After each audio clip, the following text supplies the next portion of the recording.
Hi guys. Sunday రోజు అంటే 11th day మేమైతే కాళేశ్వరం వెళ్దామని ప్లాన్ చేసుకున్నాము. మంచిర్యాల వరకు అయితే పర్లేదు బాగానే వచ్చేసాము. కానీ అక్కడ చూస్తే జనాలు చాలా ఉన్నారు.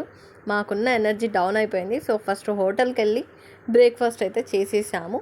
మళ్ళీ వచ్చి చూస్తే అసలు జనాలు తగ్గడం కాదు, పెరిగిపోయారు. సరే చెన్నూరు నుంచి అయినా ట్రై చేద్దామని చెప్పి ఆ స్టాప్కి వచ్చి చూసి అక్కడ ఫుల్గా ఉన్నారు.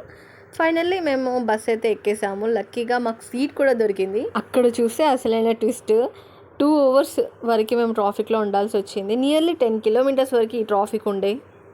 సో అందులోనే ఉండాల్సి వచ్చింది 2 hours. పైనుంచి ఎండ, కింద చూస్తే ట్రాఫిక్. ఫైనల్లీ కాళేశ్వరం అయితే రీచ్ అయిపోయాము. కాళేశ్వరం అంటే త్రివేణి సంగమం.